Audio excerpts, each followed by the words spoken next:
एक दफ़ा का जिक्र है, एक छोटा सा गांव होता है और इस गांव की आबादी बहुत ज़्यादा नहीं होती और यहाँ पे थोड़े ही लोग बसते हैं। लेकिन उसी बीच एक छोटा सा बच्चा भी रहता है। वो बच्चा बलून बेच के अपने पैसे कमाता है, क्योंकि उसको बलून बेचने ही पड़ते हैं, क्योंकि उसके माँ बाप जो है वो बहुत गरीब होते हैं और वो घर चलाने के लिए काम करता है। वो इतनी सी उम्र में अपने घर को चलाता है और अपने माँ बाप की मदद करता है। बाप भी कमाता है लेकिन बाप की ज़्यादा इनकम नहीं होती। इतना गरीब होता है कि वो स्कूल में पढ़ भी नहीं पाता पैसों की तंगी की वजह से। और वो गुब्बारे बड़ी खुशी से पूरे गांव में बेचता है और सब लोग उसके गुब्बारे बहुत खरीदते हैं और दिन भर में वो अच्छे खासे थोड़े बहुत पैसे कमा लेता है कि बस घर चल जाए। वो अपने बाप को पैसे ला के देता है, वो जो दिन भर में कमाता है।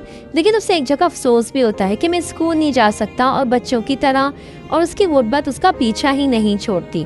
तो एक दिन वो अंधेरी रात में वो बारे बेचते बेचते एक सुनसान सड़क पे निकल आता है और वहाँ पे कोई भी नहीं होता, सिर्फ वो अकेला होता है। वो बहुत डरा हुआ महसूस कर रहा होता है, उसकी कुछ समझ में नहीं आ रहा होता, शायद वो रास्ता भटक गया था।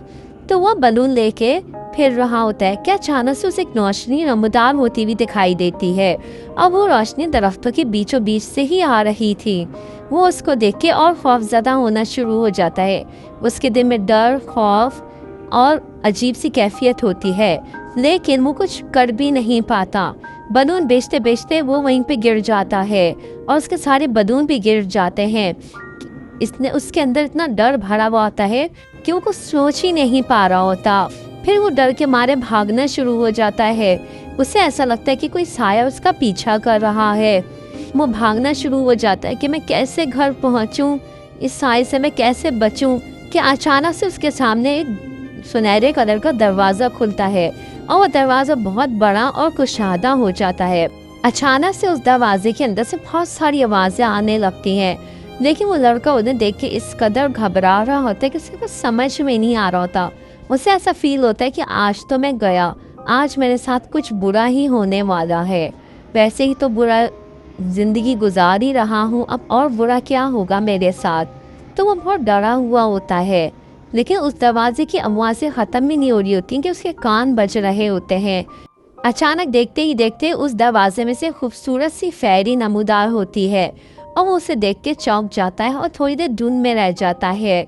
शायद हंस रहा होता है, खुश होता है कि परेशान होता है, पता नहीं।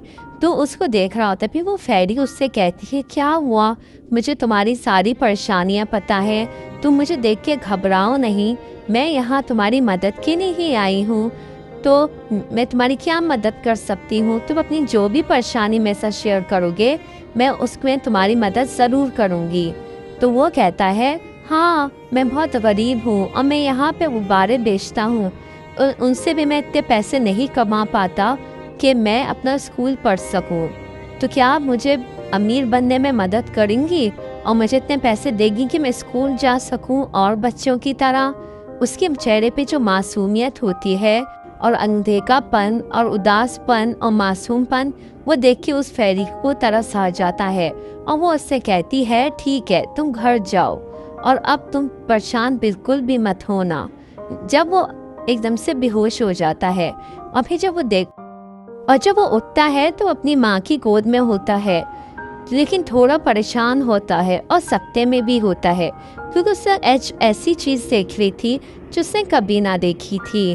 तो उसकी माँ उससे पूछती भी है, लेकिन वो अपनी माँ को कोई जवाब नहीं देता और वो उसकी तरह से फिर से गुब्बारे बेचने के लिए निकल जाता है। लेकिन अचानक से उसकी ज़िंदगी में तब्दीलियाँ आना शुरू हो जाती हैं। वो एक अच्छे कपड़े पहनने लगता है, उनके घर में बहुत सारे पैसे आना शुरू हो जाते हैं और वो लोग अमीर हो जाते हैं और वो अच्छा खाना खाने लगते हैं, अच्छे बड़े घर में रहने लगते हैं, अमीरों की ज़िंदगी हो जाती है और उसको कुछ समझ में नहीं आ रहा होता और उस फेरी को, अपनी गुर्बत को, सबको भूल जाता है और एक आलीशान ज़िंदगी गुजारने लगता है, एक आलीशान बड़े से घर में। उसके माँ बाप भी अमीर हो जाते हैं और वो भी अय्याशियों बड़ी ज़िंदगी गुजारना शुरू हो जाते हैं।